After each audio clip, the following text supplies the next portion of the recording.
అందరికీ నమస్కారం అండి. పిలిస్తే పలికే దైవం, భక్తుల బాధలను, గ్రహపీడలను, రోగాలను నయం చేసే శక్తి, కర్మబంధనం నుంచి విమోచనం కలిగించగల దైవం కాలభైరవుడు. మార్గశిర మాసంలో శుక్లపక్షాష్టమి కాలభైరవాష్టమి. కాలభైరవుడు రుద్రుని అంశతో జన్మించినవాడు. లయకారకుడైన పరమశివుడి వల్ల ఆవిర్భవించి సృష్టికర్త అయిన బ్రహ్మదేవుని 5వ శిరస్సును ఖండించి కాశీక్షేత్రంలో క్షేత్రపాలకుడిగా వెలిసిన కాలభైరవుడు పర్వదినం జరుపుకుని పూజించాలని శాస్త్రవచనం.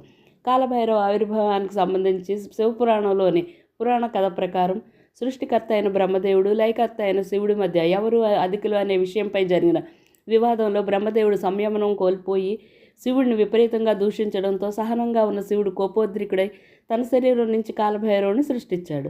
శివుడు అంశగా జన్మించిన కాలభైరవుడు తన జన్మకు కారణం అడగ్గా కాలభైరవుడిని బ్రహ్మదేవుని 5వ శిరస్సుల్లో మధ్యనున్న శిరస్సు ఖండించమనడంతో బ్రహ్మదేవుడు అహంకారం తొలగిపోయింది.